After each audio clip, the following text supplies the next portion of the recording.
telia au home economics, sisi hatutupi mkate. Mkate hata kama umeandikwa expiring date, umefika siku ya expire, wewe kazi yako kuchukua ile mkate, unaweza ukauchukua ukaupeleka ukauweka kwenye oven.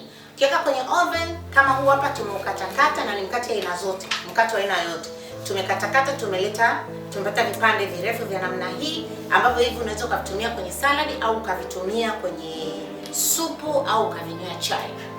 Na pia unaweza ukavichukua hivi vipande kama hapa, tumeviweka kwenye processor na tumevi blend. Kwa hiyo ukishavi blend, hizi ni kaukau, ukishazi blend unapata unga.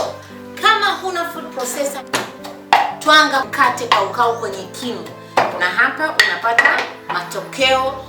Huu unga unakuja kutumika kwenye vitu vingi vya jikoni.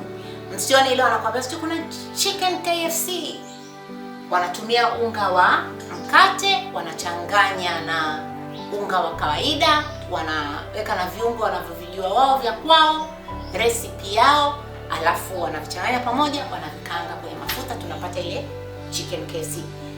Ukitaka unaweza pia ukachukua unga ukaweka kwenye samaki, kwenye kuku, kwenye chochote, kwenye nyama ya ng'ombe, ukatengenezea viazi vya mviringo, ukatengenezea nyama ya kusaga mviringo, ukatengenezea baga.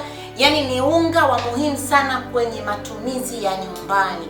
Na ukishautwanga namna hii, unachukua unaweka kwenye mfuko wako au kopo lako, unaweka kwenye friji. Kwa saa unataka kutumia kitu chako chochote, chakula chochote kwa kutumia unga wa mkate, basi unatumia unga